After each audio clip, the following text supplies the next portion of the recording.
Uno de cada tres. 2.721.561 niños en España, en nuestro país, alrededor de nosotros, viven en riesgo de exclusión social. Es una realidad que acerca a España mucho más a Marruecos que a Noruega.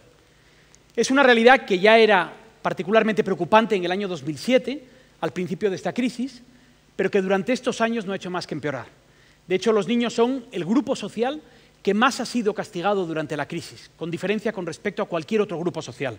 Este gráfico muestra la diferencia con los mayores de 65, un grupo tradicionalmente vulnerable en situaciones de crisis, pero que durante estos años han visto reducir su riesgo de exclusión social prácticamente a la mitad. Eso en parte tiene que ver con la caída de la renta media en nuestro país, pero en parte tiene que ver con un sistema de protección, como son las pensiones, que ha funcionado, que ha sido muy eficaz. Con los niños ha ocurrido justo lo contrario. El problema de los niños es que un golpe de este tipo les hará padecer la crisis durante mucho más tiempo, en ocasiones durante toda su vida. Lo que la ciencia muestra es que episodios incluso breves de pobreza intensa en periodos críticos del desarrollo de un niño tienen efectos durante toda la vida. Lo que esto quiere decir es que para algunos niños esta crisis es lo más parecido a una cadena perpetua. Lo que yo les quiero contar aquí hoy es que en España vivimos una emergencia nacional con respecto a la pobreza infantil, pero una emergencia nacional silenciosa, una emergencia nacional que está pasando desapercibida, que responde a un debate público fragmentado, mediocre. Y es muy fundamental, y esto va a medir el rasero político, ético, intelectual de nuestra sociedad, que saquemos este debate a la luz pública y que hagamos algo para resolverlo. ¿Qué significa ser pobre? ¿Qué significa ser un niño pobre en nuestra sociedad, en una sociedad desarrollada como la nuestra, cuando todo el mundo niega que existe el problema de la pobreza infantil en nuestro país? Si uno tiene que medir estrictamente lo que supone el ingreso de las familias, estamos hablando de que una familia pobre, con 2 hijos, tiene menos de 355 euros al mes por cada miembro de la familia. Eso es lo que significa ser pobre. Pero para un niño, la pobreza significa un fenómeno multidimensional, que en ocasiones actúa como una especie de círculo vicioso, en donde intervienen factores como la vivienda, la nutrición, la educación, la salud, el empleo, el vestido que se ponen, el ocio y el tiempo libre al que tienen derecho esos niños, la protección de los niños frente a la violencia, un fenómeno enormemente preocupante en una situación de crisis como la que tenemos en este momento, ¿no? Algunos de estos indicadores durante la crisis se han convertido en alarmantes. El fracaso escolar, es decir, aquellos niños que no terminan su educación secundaria, según los datos más recientes que tenemos del año 2010-2011, se establecen niveles por encima del 23% en nuestro país. En el caso de aquellos niños o de aquellos jóvenes adultos que no tienen ya acceso a la educación, pero que tampoco tienen ninguna expectativa laboral, eso que llamamos muchas veces peyorativamente los ninis, pero son víctimas también, los ninis son aquellos que no tienen otra alternativa, estamos hablando prácticamente de 1 de cada 5 niños en nuestro país.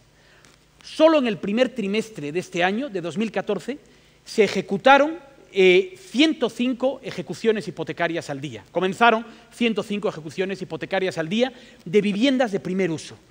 ¿Cuántas de estas viviendas contenían familias con hijos? No lo sabemos, porque en este caso, como en muchos otros de ese círculo que rodea el problema de la pobreza infantil, tenemos una información parcial y una información desagregada. Lo que es todavía más importante, para muchos niños y para sus familias, la pobreza va más allá de estas dimensiones objetivas a las que me refería antes.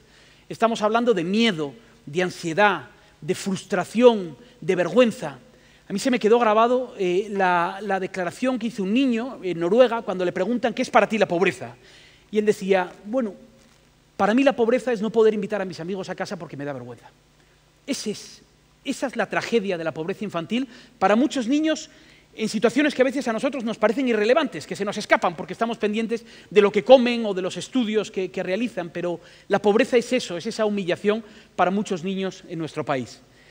El problema que tenemos es que cada uno de estos factores que se describen aquí están siendo respondidos por las instituciones de forma parcial y de forma casi a fogonazos, y eso responde a un debate público mediocre, a un debate público mal informado, a unos medios de comunicación y a unos líderes de opinión, en este país nuestro de tertulianos, en donde vamos transitando de un asunto a otro sin entender casi ninguno de ellos.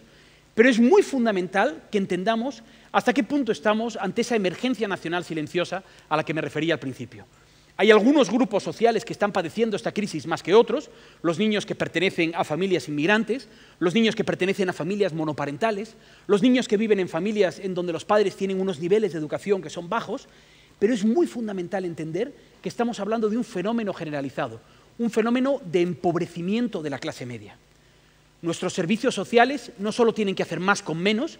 Una publicación de Save the Children, que todavía no ha salido, hace un cálculo de que prácticamente la inversión en infancia ha caído un 10% desde el año 2011 en nuestro país. Por lo tanto, no solo tienen que hacer más con menos los servicios sociales, sino que además tienen que adaptar los servicios a una población que simplemente no sabía que era pobre. Un padre de familia que hasta hace 4 días tenía empleo y tenía una vida perfectamente normalizada, no hace cola en un comedor social como mucha de la gente que hemos visto hacer cola a los comedores sociales en el pasado. Es una catástrofe ética que no tiene precedentes en nuestro país. Pero yo diría que es mucho más que eso. Yo creo que es una catástrofe práctica, es un boomerang, nos estamos disparando en el pie.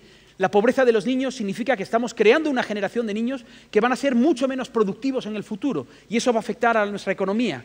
Hay indicadores, como ya estamos viendo en este momento, en donde vemos cómo la tasa de fertilidad de las familias españolas con hijos ya está bajando de manera en picada. Hay un punto de inflexión en el año 2008. Nuestro sistema de pensiones, por ejemplo, peligra simplemente porque no estamos siendo capaces de garantizar a las familias la protección que son necesarias, la seguridad que es necesaria para poner en marcha un proyecto tan fundamental como tener un hijo. ¿Cómo resolvemos este problema? Yo creo que esa es una de las preguntas más difíciles que nos podemos hacer. Me gustaría empezar diciéndoles cómo no se va a resolver este problema. Este problema no se va a resolver esperando simplemente sentados en un sillón a que repunten los indicadores macroeconómicos. El futuro de los niños simplemente no tiene nada que ver con los intereses de la deuda. Yo me atrevería a decir que están solo parcialmente relacionados con la recuperación del empleo en nuestro país, porque los niños son mucho más que el empleo de sus padres. A eso me referiré un poquitín después. Pero hay 3 factores que a mí me parecen fundamentales para entender por qué esta es una tarea de una generación completa, por qué esta es una tarea de una sociedad completa. El primero de ellos es aceptar que tenemos un problema. Como los alcohólicos, tenemos que ser capaces de sacar nuestro problema hacia afuera. Tenemos que ser capaces de hablar esto en la calle, en las aulas, en nuestros centros de trabajo. Tenemos que ser capaces de decir: somos pobres. No vamos a ser capaces de recuperar a los niños simplemente porque se recupere el empleo. Y después tenemos que hacer lo que hemos hecho con los desahucios. Tenemos que ser capaces de mirar a los niños a los ojos y decirles: no tenéis la culpa, no sois responsables, sois víctimas de una situación injusta. Eso es algo que los padres que tienen vergüenza porque sus hijos no son capaces de llevar los libros que tienen que llevar todos los días a clase, tienen que saber. Tenemos que hacer como Stop Desahucios, salir a la calle y ser capaces de transmitir esa realidad a las familias que sufren ahora. En segundo lugar, tenemos que recoger esa marea ciudadana y exigir el liderazgo que ponga fin a esta bulia política que hemos sufrido durante estos años. Durante esta legislatura hemos tenido 395 iniciativas legislativas en el Parlamento, de las cuales solo 2 estaban directamente relacionadas con la situación de los niños. Las 2 fueron rechazadas en el Parlamento. Tenemos un problema político fundamental. Negamos el problema, lo tratamos mal en los medios de comunicación y, por lo tanto, no hay una respuesta política por parte de nuestros líderes. Pero los recursos económicos, esos recursos económicos de los que hablamos tan habitualmente, serán la consecuencia del coraje y de la creatividad política, y no al contrario. En tercer lugar, lo que tenemos que hacer es poner a los niños en el centro de este asunto. Los niños y los jóvenes adultos son el punto de partida del problema de la pobreza infantil, no son el punto de llegada. No son una mera extensión de las familias o del empleo de los padres, no son una propiedad de las instituciones. Y es muy fundamental que, haciendo eso, reconsideremos por completo el modo en el que tratamos la pobreza infantil en nuestro país. Hay 2 experiencias que a mí me parecen particularmente inspiradoras en ese sentido, 2 experiencias cercanas. La primera se produjo en el Reino Unido a partir del año 99 y durante la pasada década. Fue una experiencia que logró concitar el interés de un país entero, liderado por su gobierno, que puso el problema de la pobreza infantil en el centro del debate público. Un asunto multidimensional que consideró todos los elementos que describíamos en el gráfico anterior. Un asunto multiinstitucional, en donde desde el presidente del gobierno, desde el primer ministro británico hasta el último ayuntamiento, se involucraron en un problema que afecta a todas las instituciones y que acabó en 2010 con una ley que garantiza que los gobiernos que vengan después no van a permitir que este asunto quede a un lado. El gobierno británico marca un ejemplo, abre un camino para todos nosotros dentro de la Unión Europea para demostrar que no hay ninguna vergüenza en reconocer que un país desarrollado tiene un problema fundamental como el de la pobreza infantil. El segundo ejemplo es más cercano, el Ayuntamiento de Avilés. El Ayuntamiento de Avilés acaba de aprobar su segundo plan de infancia y de juventud. Lo fascinante de este plan es que es un plan en donde los niños han estado al volante. Han sido los niños los que se han ocupado de realizar la consulta con todos los demás niños del ayuntamiento, los que se han ocupado de negociar con los técnicos del ayuntamiento cuáles eran las condiciones que debía tener su propio plan, el plan de infancia y juventud. Más de 300 propuestas sobre la mesa que después fueron debatidas, consideradas, digamos, en el contexto del presupuesto y de la capacidad técnica del ayuntamiento, y de las cuales se destilaron 30 propuestas que hoy forman parte de este plan de infancia y de juventud del Ayuntamiento de Avilés, ¿no? Algunas de las propuestas son fascinantemente sorprendentes, como por ejemplo que los bancos del parque sean bancos circulares, no como los de la plaza de Chamberí, donde yo vivo, en donde cada uno mira hacia un lado y la gente mira hacia afuera, sino bancos circulares que permiten a los niños reunirse y hablar en los pueblos, lo cual es algo muy evidente que solo entiende alguien que se sienta en la plaza de un pueblo a oír hablar a los niños, ¿no? No admitamos esta derrota, no admitamos que la crisis se está llevando por delante no solo nuestra compasión, sino nuestro sentido común. Hagamos de este asunto un asunto central en nuestro debate público. Y yo os propongo que empecemos hoy. UNICEF puso en marcha una campaña para promover un pacto nacional por la infancia, un pacto que sitúa este asunto en el debate. Yo os invito a coger vuestros teléfonos móviles, vuestras redes sociales y a convertir este asunto una vez más en trending topic. Es muy fundamental que nuestros líderes entiendan que este es un asunto que nos va a definir como sociedad por muchos años por venir. Muchas gracias.